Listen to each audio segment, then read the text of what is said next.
Start करते हैं।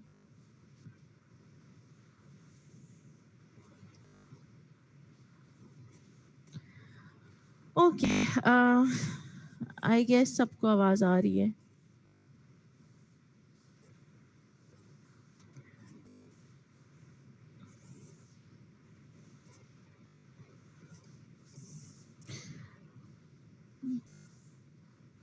Chat वाला ऑप्शन कहाँ है?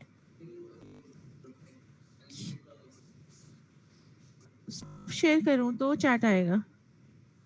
ये रहा ना, आ गया। ओके, चलो आज हम स्टार्ट करते हैं, तो जल्दी जल्दी मुझे रिप्लाई करोगे, फिर उसके बाद हम कंटिन्यू करेंगे, सही है?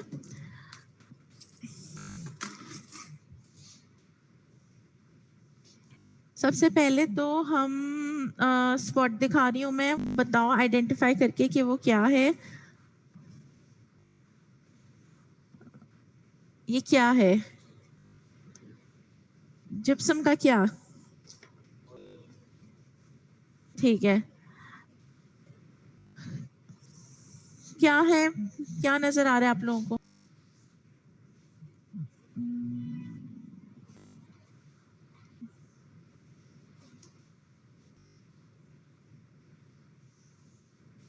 Gypsum model, okay. Gypsum model correct answer है।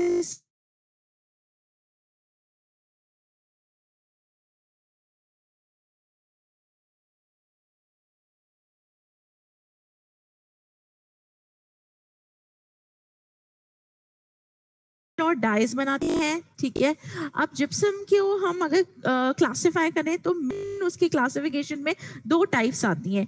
एक होती है जिप्सम टाइप 1 और एक होता है टाइप 2, जिसको हम कह सकते हैं डेंटल प्लास्टर, और एक होता है डेंटल स्टोन। हमारी मेन क्लासिफिकेशन ये है। जो उसकी आईएसओ की क्लासिफिकेशन है वो याद नहीं होगी, वो लिखनी होगी जब मांगी जाएगी कि write down the ISO classification of gypsum, तो तब आपने ऑप्शन करना है। अदरवाइज अगर नॉर्मली टाइप्स पूछे जाए तो आपने टाइप्स ही बताने हैं, that is dental plaster, dental stone. अच्छा, किस तरह से प्रोड्यूस होता है? जो प्रोड्यूस होता है उसका मेथड क्या है? कैल्सिनेशन, ठीक है। Method of production of gypsum known as calcination. अब दो तरह से कैल्सिनेशन होती है, एक होती है ड्राई कैल्सिनेशन, एक होती है वेट कैल्सिनेशन, ठीक है। एक ड्राई एक वेट। अच्छा, फिर एक क्वेश्चन आता है हाइग्रोस्कोपिक एक्सपेंशन को डिफाइन करें। हाइग्रोस्कोपिक एक्सपेंशन सिर्फ तभी होती है जब वाटर अवेलेबल होगा। तो जब हम मटेरियल को वाटर में प्लेस करेंगे तो मटेरियल स्वेप हो जाता है, ठीक है, वो वाटर को टेक अप कर लेता है और वो एक्सपेंड होता है, उसमें डायमेंशनल चेंजेस आते हैं। मतलब जो नॉर्मल डायमेंशन होती है वो उसकी ज्यादा हो जाएंगी, और जो वो स्वेलिंग अप हो रही है वाटर की वजह से, उसको हम कहते हैं हाइग्रोस्कोपिक एक्सपेंशन। तो बेसिकली क्या हुआ, मटेरियल को हमने प्लेस किया वाटर के अंदर, उसने वाटर को एब्जॉर्ब कर लिया, वाटर एब्जॉर्ब करने की वजह से डायमेंशन में चेंजेस आए, जो नॉर्मल डायमेंशन थी वो इंक्रीज हो गए। तो वो जो एक्सपेंशन हुई है ड्यू टू वाटर, वो कहलाता है हाइग्रोस्कोपिक एक्सपेंशन। इसको अपने वर्ड्स में चाहो तो लिख दो, वरना बुक के वर्ड्स हो तो वो भी लिख सकते हो, ठीक है। आईएसओ क्लासिफिकेशन में 5 टाइप्स होते हैं। टाइप 1 में होता है dental plaster impression type, type 2 होता है इम्प्रेशन प्लास्टर मॉडल, टाइप 3 जो होता है वो होता है dental stone die model, type 4 है dental stone die high strength low expansion, and type 5 is dental stone die high strength and high expansion. पांचों डिफरेंट होते हैं, ये बात आपने मेक श्योर करनी है कि सेम नहीं लिखने, ठीक है। बहुत से लोग टाइप 4 टाइप 5 लिखते हुए गलती करते हैं। ओके, नाउ अब कौन से वाले से हम डाइज बना सकते हैं? Obviously type 3 type 4 type 5 classification में मेंशन हुआ हुआ है, उसी को देखते हुए हमने बताना है।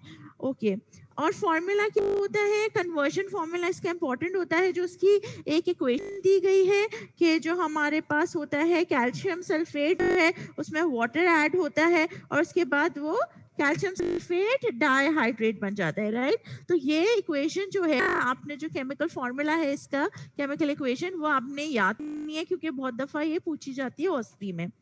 ओके उसके बाद नेक्स्ट क्वेश्चन हो सकता है what are the requirements of dental cast materials. तो रिक्वायरमेंट्स जो होती हैं क्या होनी चाहिए, ऑब्वियसली हम किसी चीज का कास्ट बना रहे हैं तो हम चाहते हैं कि डायमेंशनली स्टेबल हो, ठीक है। सेकेंडली मैकेनिकल प्रॉपर्टीज अच्छी होनी चाहिए उसकी। थर्डली आइडियल होना चाहिए, फ्लूइड होना चाहिए at the time at it is poured in the impression, और फिर उसके बाद वो जल्दी से हार्ड हो जाए, ये ना हो कि वो फ्लूइड ही रहे, रिटेन करे फ्लूइडिटी अपनी। तीसरी चीज सेट मटेरियल जो होता है वो एक्सीडेंटल फ्रैक्चर को वो रेसिस्ट कर सके, ऐसा नहीं हो कि गलती से हमसे गिर गया तो वो चिप ऑफ हो जाए। ओके और नेक्स्ट है कि एब्रेजन रेजिस्टेंस होनी चाहिए उसके अंदर, कंपैटिबल होना चाहिए। अगर हम कोई और मटेरियल यूज करें उसका स्पेशली जो कास्ट होता है उसके ऊपर वैक्स पैटर्न बनता है, तो ऐसा नहीं हो कि वैक्स पैटर्न जब हम बना रहे हैं तो हम हीट प्रोवाइड करेंगे वैक्स पैटर्न बनाते हुए तो उस मटेरियल पे कोई हार्मफुल इफेक्ट पड़े, तो ये सारी चीजें अगर होंगी। सेकेंडली कलर कॉन्ट्रास्ट अच्छा होना चाहिए। तो ये सारे इसकी रिक्वायरमेंट्स हैं, इनमें से यूजुअली 3 या 5 पूछी जाती हैं कि राइट एनी 3 रिक्वायरमेंट्स या राइट एनी 5 रिक्वायरमेंट, तो आपने उस हिसाब से आंसर करना होगा। बट हाँ अगर पूछा जाए कि which requirements are not present in gypsum, तो वहां पे कौन सी ऐसी रिक्वायरमेंट्स होंगी, तो उसमें 2-3 है। नंबर 1 एक्सीडेंटल फ्रैक्चर को ये बेयर नहीं कर सकता, ठीक है। नंबर 2 ये है कि जो है अब्रेजन रेजिस्टेंस को भी ये बेयर नहीं कर सकते क्योंकि बहुत इजीली चिप ऑफ हो सकता है, ब्रेक हो सकता है जो हमारा जिप्सम जो मटेरियल है। थर्ड डायमेंशनली स्टेबल इतना नहीं होता क्योंकि इसमें हाइग्रोस्कोपिक एक्सपेंशन हो सकती है, राइट, तो इसने इतना ज्यादा ये डायमेंशनली स्टेबल भी नहीं है। तो ये 2-3 प्रॉपर्टीज ऐसी हैं जिनको जिप्सम प्रॉपर्ली फॉलो नहीं करता, बाकी सारी प्रॉपर्टीज को ये फॉलो करता है। ओके अब जो मोस्ट इंपॉर्टेंट क्वेश्चन है इस चैप्टर का मेन थीम है वो ये है कि difference between alpha and beta gypsum particles, या main difference between plaster and stone, ये आपको आना चाहिए, हर किसी को पता चाहिए कि स्टोन और प्लास्टर में क्या डिफरेंस होते हैं। तो जो हमारा स्टोन है और प्लास्टर है उसमें मेजर डिफरेंस ये होगा कि जो हमारा होगा, ठीक है, इरेगुलर होगा और उसके पोरस पार्टिकल्स होंगे। वेराज अगर हमारा स्टोन पे आएंगे तो वो लेस पोरस होगा, स्टोन ज्यादा रिफाइंड होता है इसलिए वो ज्यादा अच्छे जो हमारे इंप्रेशन जिनमें हमें ज्यादा एक्यूरेसी चाहिए मटेरियल में तो वो हम वहां यूज करते हैं स्टोन। प्लस स्टोन ज्यादा स्ट्रॉन्ग होता है, स्ट्रेंथ वाइज हमारा डेंटल स्टोन स्ट्रॉन्ग होता है as compared to dental plaster. Dental plaster की इतनी ज्यादा स्ट्रेंथ नहीं होती, डेंटल स्टोन की ज्यादा होती है। डेंटल स्टोन को हम कैसे बनाते हैं, हम उसे हीट करते हैं 120 डिग्री सेंटीग्रेड पे under steam pressure in an autoclave, और उसको भी 120 डिग्री सेंटीग्रेड पे हीट करेंगे। हमारा प्लास्टर होता है बट ऑटोक्लेव के अंदर नहीं होता ये। ओके इसके अलावा और भी डिफरेंसेस हैं वो आप मेंशन कर सकते हैं, बट मेजरली एटलीस्ट उसके पार्टिकल कैसे होते हैं, उसको बनाने का तरीका क्या है। अच्छा कलर डिफरेंस बहुत होता है, डेंटल स्टोन ज्यादातर येलोइश होता है अपीयरेंस में, डेंटल प्लास्टर वाइट कलर का होता है, तो आप कलर जरूर लिखोगे एंड उसकी स्ट्रेंथ से रिलेटेड कि कौन ज्यादा स्ट्रेंथ बेयर कर सकता है कौन नहीं, तो ये 3-4 पॉइंट्स आपने जरूर मेंशन करने। डिफरेंसेस जब भी मांगे जाते हैं मिनिमम 3 मैक्सिमम 5 लिखते हैं क्योंकि इससे ज्यादा का आपको टाइम नहीं मिलता। अच्छा उसके अलावा ये है कि वाटर पाउडर रेशियो बहुत कॉमनली पूछा जाता है, तो वाटर पाउडर रेशियो में ये है कि डेंटल प्लास्टर डेंटल स्टोन का अलग अलग वाटर पाउडर रेशियो है। डेंटल प्लास्टर का 0.55 एंड डेंटल स्टोन का है 0.3, ठीक है, डेंटल प्लास्टर का 0.5, डेंटल स्टोन का 0.3। इसके अलावा एक थ्योरेटिकल रेशियो भी होता है वो डिफरेंट होता है, ठीक है। अगर वो पूछेंगे what is the value of theoretical ratio तो आप लिखेंगे 0.16, अदरवाइज थ्योरेटिकल रेशियो मेंशन नहीं करना होता, सिर्फ आपको वाटर पाउडर रेशियो प्लास्टर का और स्टोन का पता होना चाहिए which is 0.55 for plaster and 0.30 for stone. Okay, next पूछा जाता है what are nuclei of crystallization. Nuclei of crystallization क्या होते हैं? वो न्यूक्लियाई होते हैं जो कि क्रिस्टल्स ऑफ डाइहाइड्रेट में फेरुलेटिक होते हैं नेचर में, और ये क्रिस्टल्स जो है ग्रो करते हैं स्पेसिफिक साइट से, बेसिकली ग्रोथ को प्रमोट कराते हैं। ये nuclear crystallization are always those points जिससे ग्रोथ प्रोपगेट होगी, तो वो पॉइंट्स जो होंगे उनको न्यूक्लियर ऑफ क्रिस्टलाइजेशन कहते हैं, जो कि स्फेरुलाइटिक इन नेचर होते हैं और वहां से हमारी ग्रोथ स्टार्ट होती है, तो वो कहलाते हैं न्यूक्लियर ऑफ क्रिस्टलाइजेशन। अच्छा, उसके बाद डिफाइन करने के लिए आ सकता है कि what is working time and what is setting time. Working and setting time आ सकता है, तो उसमें आपने लिखना है कि setting time is the time which is जो कि स्टार्ट से लेके जब तक हमारा हार्डन ना हो जाए मटेरियल, मतलब सेटिंग टाइम जब हमने मिक्सिंग करना शुरू की उससे लेके जब तक हमारा मटेरियल सेट नहीं हो गया तब तक होगा सेटिंग टाइम। ठीक है, जब तक मिक्स वाटर डाल के हमने अपने पाउडर को थोड़ा पेस्ट फॉर्म में बनाया तब से लेके जब तक पूरी तरह उसने स्ट्रेंथ अचीव करी, पूरी तरह हार्ड हो गया मटेरियल, वो हमारा हो गया सेटिंग टाइम। वर्किंग टाइम क्या था? जितने टाइम हम उस मटेरियल पे काम कर सकते थे, जितने टाइम वो वर्केबल फॉर्म में था, दैट इज जब तक वो फ्लूइड फॉर्म में था तब तक वो वर्केबल कंडीशन में था, तो वो हो गया उसका वर्किंग टाइम। वर्किंग टाइम सिर्फ वही टाइम होता है जब तक हम उस मटेरियल पे काम कर सकते हैं।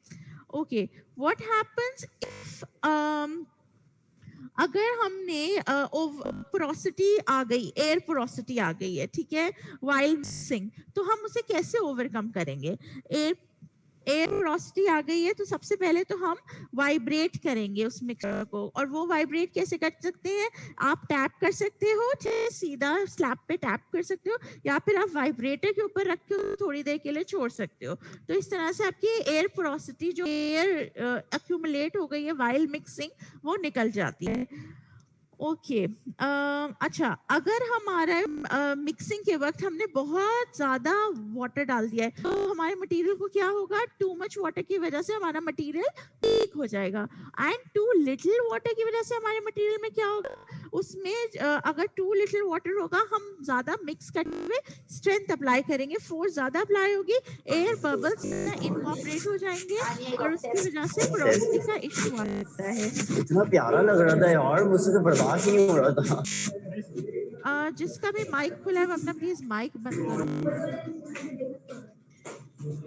ओके, अब हम कौन सा टेस्ट तो वैसे ही करते लग हैं रहा था जैसे यहाँ से किया था, जिसमें तुम्हें क्या चेंज लग रहा था? इवैल्यूएट करते हैं initial and final setting time. तो गाने तुम कमजोर हो गई हो शायद।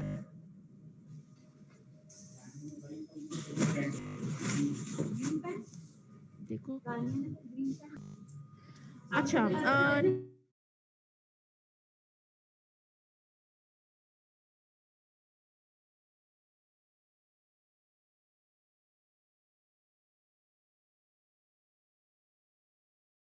फाइनल के लिए हम करते पानी फेंक रहे हैं हैं यहाँ से, क्या करें? ठीक है।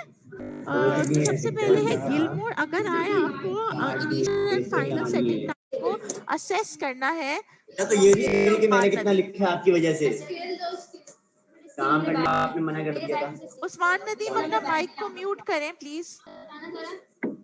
पूछो, you can ask me anything now. Usman Nadeem अपने माइक को म्यूट करो। म्यूट नहीं हुआ है, अब म्यूट करो उसका माइक।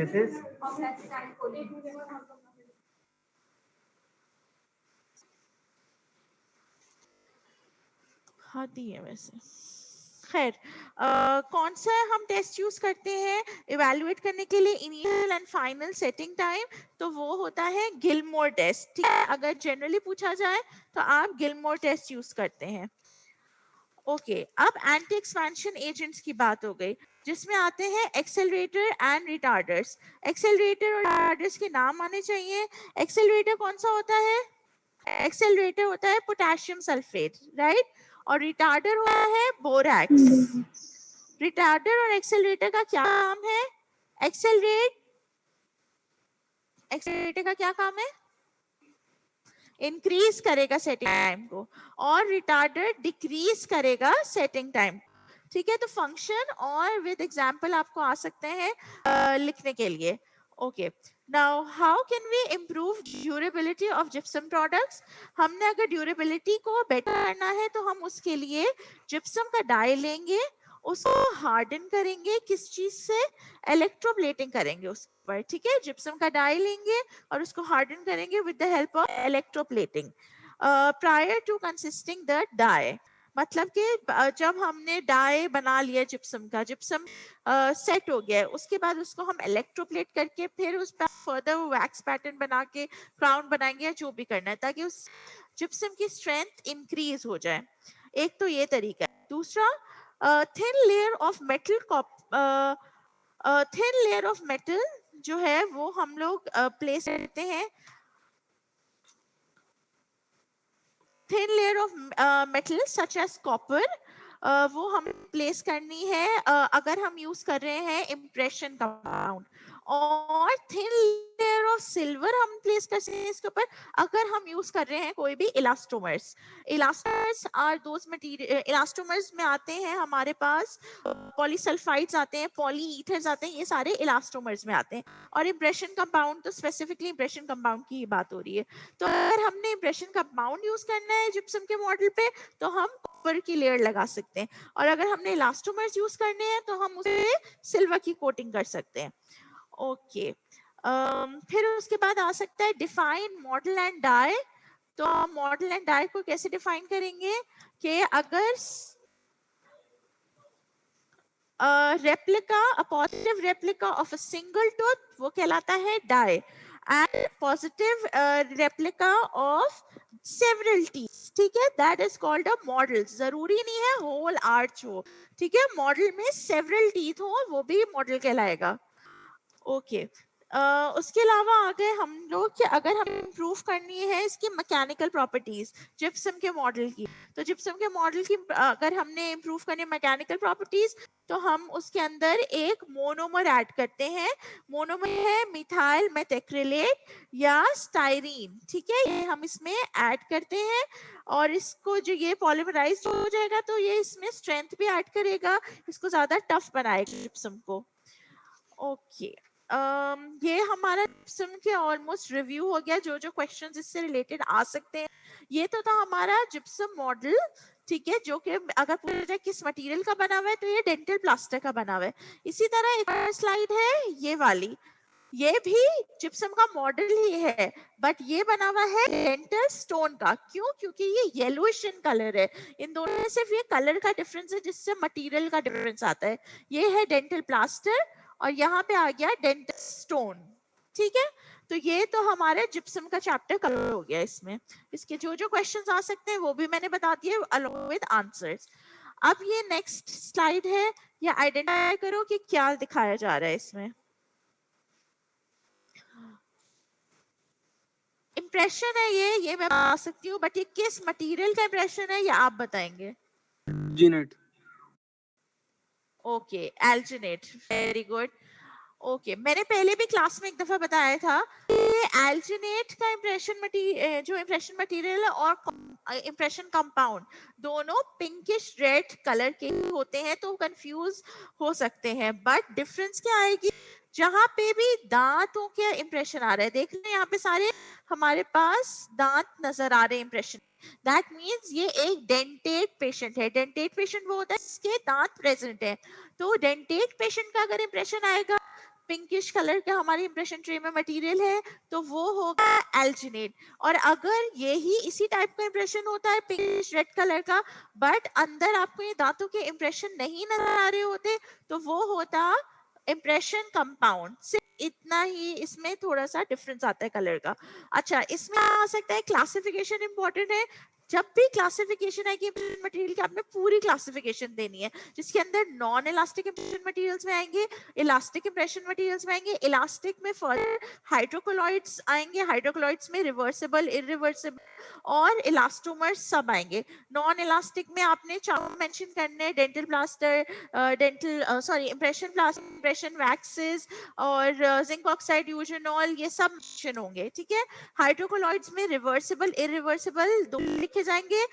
ये एल्जिनेट है जो कि होता है इरिवर्सिबल और एगार होता है रिवर्सिबल.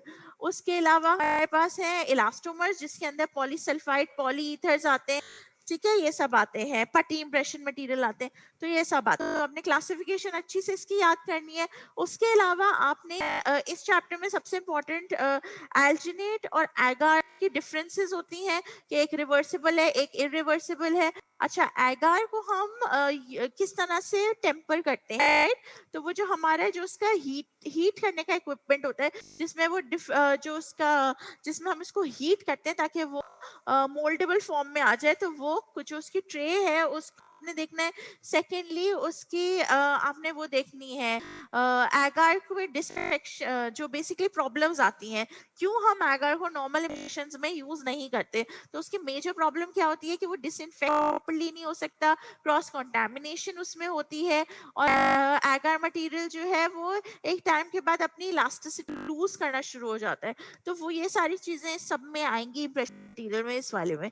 अच्छा, एल्जिनेट की फर्दर कॉम्पोजिशन प्रॉपर आनी चाहिए कि इसमें क्या क्या चीजें होती हैं इंक्लूडेड, और सेकंड इसका इम्प्रेशन लेने का तरीका आना चाहिए आपको कि कितने मिनट्स में इम्प्रेशन लेना होता है, जल्दी से मटेरियल सेट हो जाता है, हमें मेक श्योर करना है कि डोई फॉर्म में ही है तो ट्रे में प्लेस हो जाए और इम्प्रेशन जो है हमारी ट्रे पेशेंट माउथ में इंसर्ट हो जाए। अदरवाइज अगर हार्ड हो गया तो हम इम्प्रेशन प्रॉपरली प्लेस नहीं कर सकते।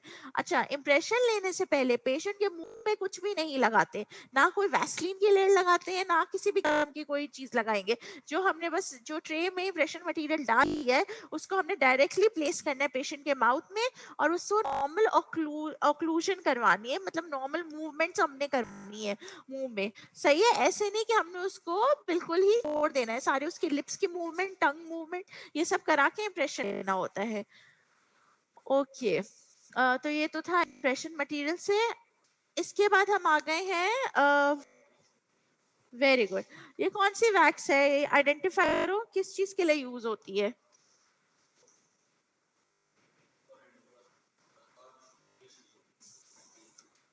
ठीक है, ये है हमारे पास बाइट रजिस्ट्रेशन वैक्स, ठीक है, बाइट रजिस्ट्रेशन वैक्स है ये। तो बेसिकली वैक्सेस वाला चैप्टर हम टच कर रहे हैं। और सबसे पहले वैक्सेस वाले चैप्टर में मोस्ट इंपॉर्टेंट चीज है डिफाइन वैक्सेस। ये बहुत ज्यादा पूछा जाता है, व्हाट इज अ वैक्स, आप उसे डिफाइन करें।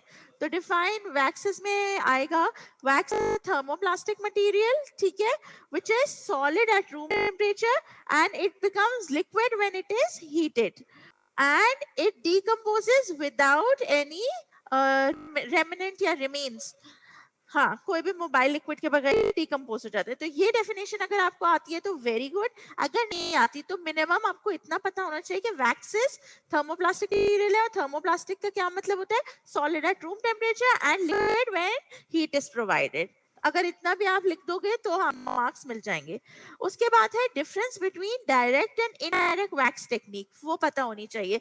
तो डायरेक्ट और इनडायरेक्ट में सबसे इंपॉर्टेंट डिफरेंस ये है कि डायरेक्ट वैक्स पैटर्न जो है हमारा, वो हमारे डायरेक्टली माउथ के अंदर बनता है, राइट? वो हम डायरेक्टली जो हमारा टूथ है उसके अंदर बना रहे हैं, जबकि इनडायरेक्ट वैक्स पैटर्न हमारे मॉडल या डाई के ऊपर बनेगा। तो जब हम जिप्सम का मॉडल ले लेंगे उसके ऊपर हम वैक्स लगा के जो मॉडल वैक्स पैटर्न बनाएंगे वो है इनडायरेक्ट, और अगर हम मुंह के अंदर डायरेक्टली वैक्स पैटर्न बना रहे हैं दैट इज डायरेक्ट। ये डिफरेंस है। ओके, इनसाइड द माउथ हम क्यों लेंगे डायरेक्ट वैक्स पैटर्न, जब हमें इनले, ऑनले और ओवरले बनाते हैं, क्योंकि इनले, ऑनले और ओवरले के लिए बहुत कम जगह होती है, तो मुंह के अंदर उसका इम्प्रेशन उसका हम ले सकते हैं वैक्स पैटर्न। जबकि हमें अगर कोई भी अप्लायंस बनानी है, जैसे कि डेंचर बनाना है, क्राउन बनाना है, ब्रिज बनाना है, तो उन सब के लिए हम इनडायरेक्ट वैक्स पैटर्न्स बनाते हैं। ओके, अब आ गए हम ideal requirements. Ideal requirements wax pattern material की क्या होनी चाहिए। सबसे पहले तो मोस्ट इंपॉर्टेंट है कि wax pattern must follow exact size, shape and contour of the appliance. मतलब जिस तरह का हमने अप्लायंस बनाना है बिल्कुल उसी तरह का साइज, शेप और कॉन्टोर होना चाहिए। उसके अलावा कोई भी डायमेंशनल चेंजेस नहीं आने चाहिए, क्योंकि अगर हमने वैक्स पैटर्न बनाया और उसके बाद हम अप्लायंस बना रहे हैं, अगर कोई भी डायमेंशनल चेंजेस आ गए तो हमारी अप्लायंस की फिट पे बहुत ज्यादा असर पड़ेगा, उसकी फिट चेंज हो जाएगी। ओके उसके बाद है कि after formation of casting mould it should not be possible to remove the wax by boiling out और burning out without leaving a residue.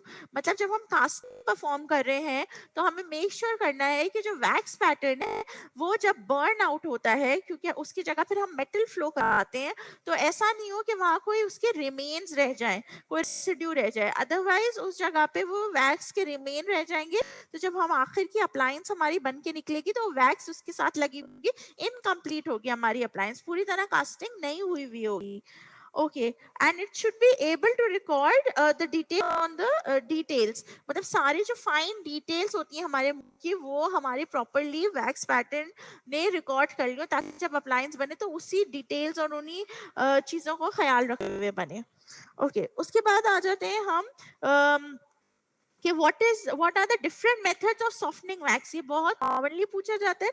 जब भी डिफरेंट मेथड्स पूछे जाएंगे आपने 4 मेथड्स बताने हैं। 4 मेथड्स क्या क्या है? एक है वाटर बाथ, एक है बंसन बर्नर, तीसरा है इंफ्रारेड लैम्प और चौथा है वैक्स एनीलर। अब इसमें नेक्स्ट क्वेश्चन आता है कि सबसे खराब तरीका, मतलब most disadvantages method of softening wax क्या है? वो है वाटर बाथ। क्यों? क्योंकि उसमें लीच आउट होते हैं कॉन्स्टिट्यूएंट्स, जो कि बहुत ही इंपॉर्टेंट होते हैं हमारे वैक्स के लिए, और वो हमारी मैकेनिकल प्रॉपर्टीज पे अफेक्ट करता है। दूसरा क्वेश्चन आता है इससे रिलेटेड कि व्हिच इज द बेस्ट या आइडियल मेथड ऑफ सॉफ्टनिंग, तो वो होता है वैक्स एनीलर। हमेशा वैक्स एनीलर बेस्ट मेथड है, वर्स्ट मेथड होगा वाटर बाथ। ओके उसके बाद है यूजेस पे आ गए हम, ठीक है ना। What are the uses of pattern waxes? Pattern waxes का क्या काम होता है? जनरली वो पैटर्न बनाने के लिए काम आती है। पैटर्न मतलब कि अगर हमने कोई अप्लायंस बनानी है तो उससे पहले उसको हमने किस एक्सटेंट तक लेके जाना है, उसका शेप होगा, साइज क्या होगा, तो वो सब डिसाइड करने के लिए बाद हमने पैटर्न वैक्स उस जगह पे प्लेस करनी होती है। उसके बाद आते हैं uses of casting wax. Casting wax used to make pattern of metallic framework, ठीक है। मेटालिक फ्रेमवर्क के पैटर्न्स बनाने के लिए यूज होती है, जो ये बाद में कास्टिंग के वक्त रिमूव हो जाते हैं। वो रिमूव होगा, बर्न आउट होगा और फिर उस जगह पे मेटल टेकअप कर लेता है। ओके बेस प्लेट वैक्स का क्या काम होता है? बेस प्लेट वैक्स जो है use to make base tray to establish the vertical dimension. तो वर्टिकल डायमेंशन को हमने एस्टैब्लिश करना होता है, तो उसके लिए हमने बेस प्लेट ट्रे बनाने के लिए यूज करते हैं, और एक वैक्स भी कंस्ट्रक्ट होती है in order to record occlusal relationship. सही। उसके बाद आ गए स्टिकी वैक्स। स्टिकी वैक्स जो पार्ट्स ऑफ एक्रिलिक डेंचर में अगर कोई फ्रैक्चर आ जाएगा तो उसको अलाइन करने के लिए यूज हो सकती है, और सोल्डरिंग वगैरह पहले अगर हमने फिक्स करना है, मेक श्योर करना है कि पार्ट्स प्रॉपर्ली हुए हुए, तो उनको स्टिक करने के लिए, और उसके बाद उस जगह को हम सोल्डर कर देते हैं। तो ये सब काम होते हैं इसके। ओके और हाँ most important use of bite register wax जो आपको इसमें नजर आ रही है वो ये है कि हम प्रॉपर्ली रिलेशनशिप रिकॉर्ड कर सके अपर और लोअर टीथ की। वो होती है बाइट रजिस्ट्रेशन वैक्स का मेजर यूज, कि to record the relationship of the upper and lower teeth accurately. ये इसका मेन यूज है, ठीक है। इनले वैक्स का क्या है? For making pattern of inlays, crowns, bridges and you it can be used in the lost wax technique। lost wax technique क्या होती है? लॉस्ट वैक्स टेक्निक ये होती है कि हमने वैक्स पैटर्न बनाया, उसके बाद हीट प्रोवाइड की, उसमें हमारी सारी वैक्स जो बर्न आउट हो गई, तो वो कहलाता है लॉस्ट वैक्स टेक्निक। ओके उसके बाद है मेल्टिंग रेंज है। पैराफिन मैक्स के जो डिफरेंट वैक्सेस हैं उनके यूज होती हैं, उनकी मेल्टिंग रेंजेस आ सकती हैं, तो वो आपको पता होना चाहिए। पैराफिन की होती है 44 से 62 डिग्री सेंटीग्रेड, कानूबा वैक्स की होती है 50 टू 90 डिग्री सेंटीग्रेड, और मॉडलिंग वैक्स की 49 टू 58 डिग्री सेंटीग्रेड। ये मेन क्वेश्चंस है जो इस चैप्टर से रिलेटेड आते हैं, तो वो मैंने रिवाइज करा दिए। बाकी डिफरेंट जो वैक्सेस हैं वो सब को एक दफा देख लेना ताकि आइडेंटिफाई करनी आनी चाहिए, क्योंकि डिफरेंट डिफरेंट वैक्सेस की आइडेंटिफिकेशन आती है, और फिर इन वालों में से कोई भी 3-4 सवाल आपके ऑस्पी के स्पॉट में होते हैं। Okay, this is the next spot जिसमें हमारे पास एक कास्टिंग का प्रोसीजर हो रहा है और इसमें डिफरेंट डिफरेंट चीजें आइडेंटिफाई करी हुई हैं। सबसे आउटर मोस्ट जो हमारी ये चीज है ये क्या है? Exactly, this is the casting ring. सबसे outermost is the casting ring, which is the metal casting ring. उसके बाद अंदर हम क्या लगाते हैं? रिंग लाइनर लगाते हैं, ठीक है। सेकेंडली हम प्लेस करते हैं रिंग लाइनर को। फिर ये जो बीच में हमारा है ये है वैक्स पैटर्न, ठीक है, थर्ड पे। और सबसे नीचे क्या है? सही है, ये है स्प्रू फॉर्मर। और उसके बाद वेरी गुड, यहाँ पे नीचे आ गए क्रूसिबल फॉर्मर, ठीक है, सही है। ये सारे इसके पार्ट्स हैं, यही पिक्चर आई है। और यहाँ पे मैंने कुछ मेंशन नहीं किया हुआ, बट यहाँ पे होगा ABCDE और फिर पहला क्वेश्चन होगा आइडेंटिफाई ABCDE। तो आपने एक एक पार्ट जिस पे लाइंस बनी हुई है ABCDE, इन सब को आपने लेबल करना होगा। तो ये तो आपका पहला क्वेश्चन हो जाएगा। उसके बाद अब हम पूछना शुरू करेंगे इससे रिलेटेड क्वेश्चंस। तो इसमें पहला क्वेश्चन तो आइडेंटिफिकेशन का आ गया। दूसरा आ सकता है डिफाइन कास्टिंग, कि कास्टिंग होता क्या है। तो casting is a process in which a wax pattern of a dental restoration is converted into an exact replica of a dental alloy। तो हो क्या रहा है, कास्टिंग वो प्रोसीजर कहलाता है जिसके अंदर हमारा वैक्स पैटर्न जो ये बना हुआ है, इस वैक्स पैटर्न को हम बर्न आउट कर देंगे, ठीक है। फिर ये वैक्स पैटर्न बर्न आउट हो जाएगा तो उसकी जगह हम यहाँ फ्लो कराएंगे, इस जगह से फ्लो कराएंगे मेटल को, और इस जगह पे जो खाली जगह है यहाँ पे मेटल आ जाएगा। और उसके बाद हमने एंड में ये रिमूव करना है सब कुछ, तो हमारे पास ये मेटल की डेंटल अप्लायंस रेडी होगी। अच्छा, ये जो बीच की जगह है जिसपे कोई लेबलिंग नहीं की गई है, ये भी पूछा जा सकता है। तो यहाँ पे होता है इन्वेस्टमेंट मटेरियल। तो हमेशा इन्वेस्टमेंट मटेरियल में ही ये सारी चीजें इन्वेस्ट हुई हुई होती हैं, तभी तो जब हम बर्न आउट करेंगे तो ये पूरी तरह निकल जाएगा और हम यहाँ से फ्लो कराएंगे तो मेट फ्लो होगा। ओके, उसके बाद हम आ जाते हैं what are the steps of casting. Next question आता है, स्टेप्स ऑफ कास्टिंग में आएगा formation of a wax pattern, then spruing of the wax pattern, third है investing of the wax pattern, फिर है burn out of the wax pattern, फिर casting, then retrieving, then pickling and removal of the sprue and polishing, and number 9 is delivering to the patient। ये सारे steps आपको पता होने चाहिए, detail में कोई नहीं पूछता, बट ऑस्पी में आपको ये आगे है लिखने के लिए कि what are the steps of casting. तो अगर ये 9 स्टेप्स प्रॉपर्ली लिखे हुए होंगे सीक्वेंस में, ये नहीं कि आपको जो याद आ रहा है आपने नीचे लिख दिया, आपने सीक्वेंस में ये सारे स्टेप्स लिखने हैं, ये लिखे हुए होंगे तो ये प्रॉपर हो जाएगा आपका। उसके बाद है डिफाइन स्प्रू। ये स्प्रू क्या होता है, हम स्प्रू क्यों यूज कर रहे हैं, बेसिक स्प्रू का मकसद क्या है। तो स्प्रू है चैनल होता है जो कि रिफ्रैक्टरी इन्वेस्टमेंट मटेरियल के अंदर जा रहा होता है और उसके थ्रू हम मोल्टन अलॉय को फ्लो कराएंगे। तो हमारा वैक्स पैटर्न, ये जो वैक्स पैटर्न है ये बर्न आउट हो जाएगा। तो यहाँ पे जो ये स्प्रू लगा हुआ है, ये स्प्रू हेल्प करेगा मोल्टन अलॉय को पास करके इस जगह तक पहुंचने के लिए, ठीक है। तो ये तब हो सकता है जब वैक्स बर्न आउट हो चुकी है। और ये क्रिएट कैसे होता है, कि स्प्रू कैसे क्रिएट होगा, with the help of a sprue farmer. तो यहाँ पे हमारी बड़ी पिक्चर है, इसमें ये स्प्रू फॉर्मर इसीलिए यहाँ लिखा गया है। और यहाँ पे जो होता है ना, मेनली इस जगह पे स्प्रू अटैच्ड होता है। तो ये स्प्रू फॉर्मर कनेक्ट करता है स्प्रू को हमारे वैक्स पैटर्न के साथ। ओके, स्प्रू फॉर्मर किस चीज का बना हुआ होता है, वो भी ज्यादातर वैक्स का बना हुआ होता है, ठीक है। और यहाँ पे जब ये वैक्स पूरी बर्न आउट हो जाएगी, वैक्स पैटर्न और ये सारा एरिया हमारा बर्न आउट हो जाएगा, तो यहाँ पे हम डेंटल अलॉय डालेंगे तो वो आराम से फ्लो करके इस जगह को टर्प कर लेगा।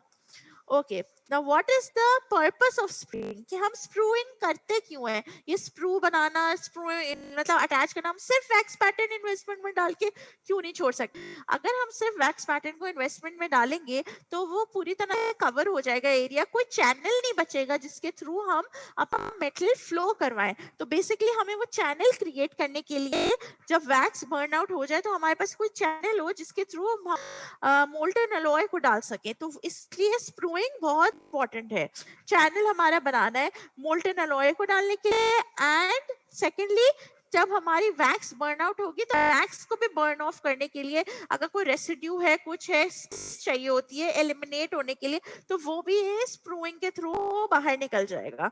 ओके, और अगर अलॉय में कोई किसी किस्म की श्रिंकेज होगी तो वो जो है मेटल कंटिन्यूअसली फ्लो होता जाएगा, वो श्रिंकेज को ओवरकम कर देगा। ये भी इंपॉर्टेंस है स्प्रूइंग की, कि to overcome the alloy shrinkage continuous flow of metal is done through this channel and to mount the wax pattern। चौथा पॉइंट ये है कि वैक्स पैटर्न को एक जगह पे रखने के लिए हमें स्प्रूइंग करनी पड़ती है।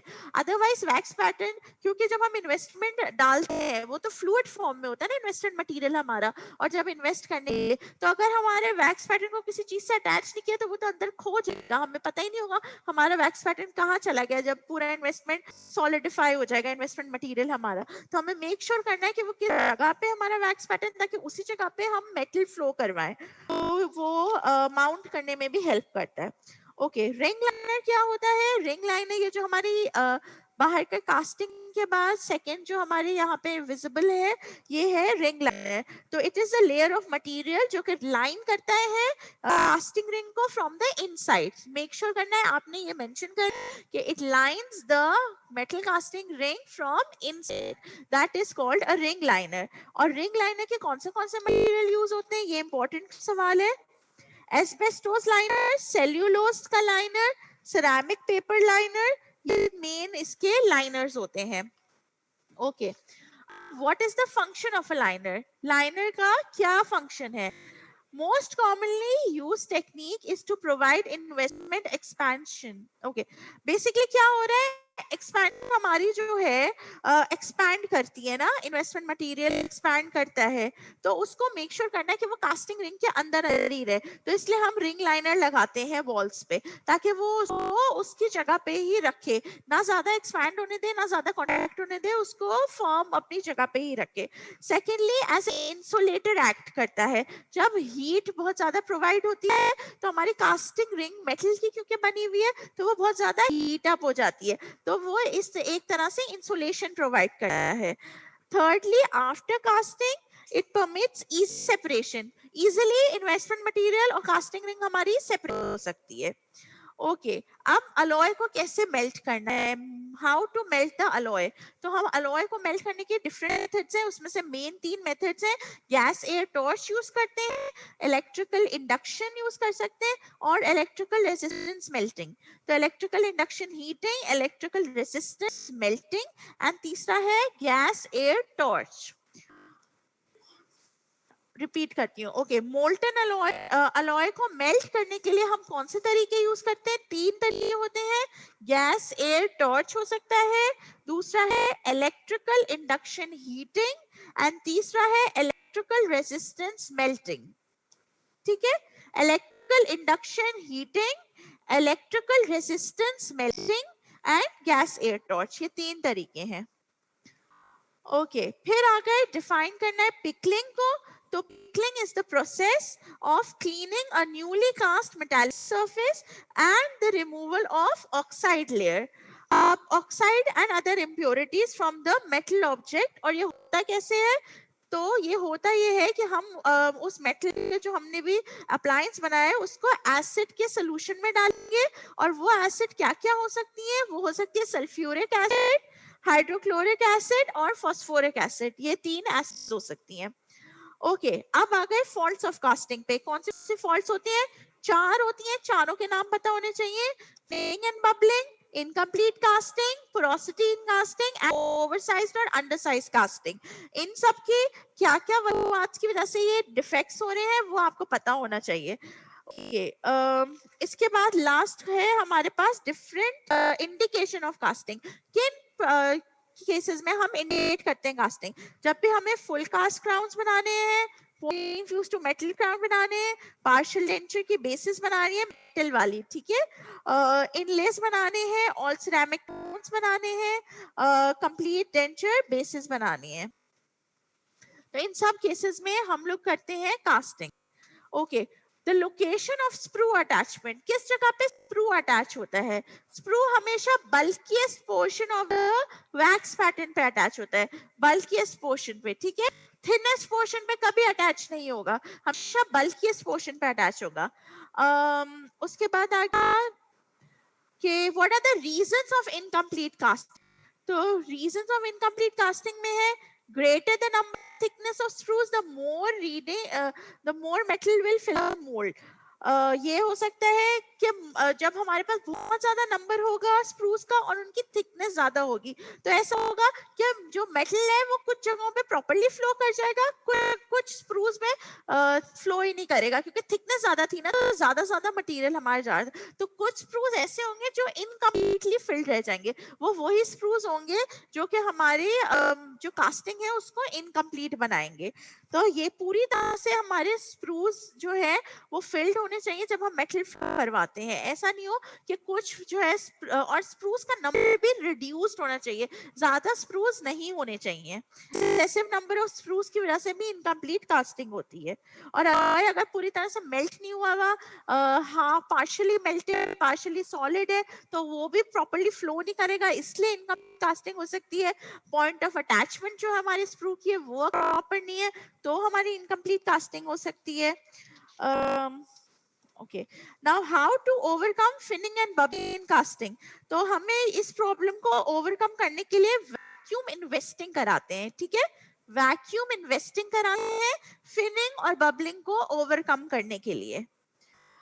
ओके, और how to overcome gaseous porosity? इसको हम ओवरहीटिंग अवॉइड करेंगे और कास्टिंग को वैक्यूम एनवायरनमेंट में कराएंगे। ओवरहीटिंग अवॉइड करेंगे और कास्टिंग को वैक्यूम एनवायरनमेंट में कराएंगे। Now, how to overcome incomplete casting? Sprues should be attached at the point of greatest thickness within the casting. ऐसा नहीं कि thinnest portion पे attach हो, number one. Number of screws reduce हो. Number three, heat soaking treatment हो. And number four, use of metal reservoir हो. का reservoir होगा, ज्यादा metal flow होगा, incomplete casting नहीं होगी। तो चार क्या तरीके हैं to overcome incomplete casting? Number one, sprues should be attached to the bulkiest portion of the casting. Number two, reduce the number of sprues. Number three, heat soaking treatment होना चाहिए। And number four, use of metal reservoir, कि metal का हमारे पास ज्यादा होना चाहिए reservoir। Okay, ये हो गया हमारा कास्टिंग से रिलेटेड। अब मैं चैट में चेक, अगर तुम लोगों के कोई क्वेश्चंस हो तो वो मैं देख लेती हूँ।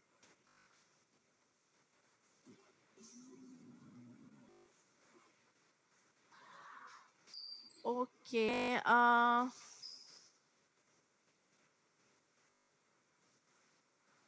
अच्छा, ओके, फर्स्ट क्वेश्चन था एल्जिनेट और एगार में से रिवर्सिबल और इरिवर्सिबल कौन सा है? तो एगार जो होता है वो होता है रिवर्सिबल, एंड सेकेंडली एल्जिनेट जो है वो होता है इरिवर्सिबल, क्योंकि एगार बार बार हीट होके रीयूज सकता है।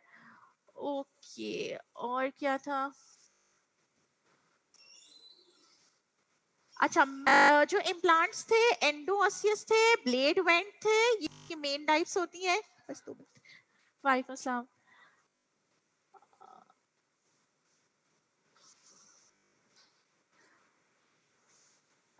और कुछ सवाल? थ्योरेटिकल रेशियो था 0.186, ठीक है, थ्योरेटिकल रेशियो है 0.186, ठीक है। इसके अलावा कोई और क्वेश्चन नहीं है? सबको क्लियर है? ठीक है, फिर यहाँ पे एंड कर रही हूँ, बाकी फिर हम नेक्स्ट टाइम इंशाल्लाह करेंगे। ओके, अल्लाह हाफिज।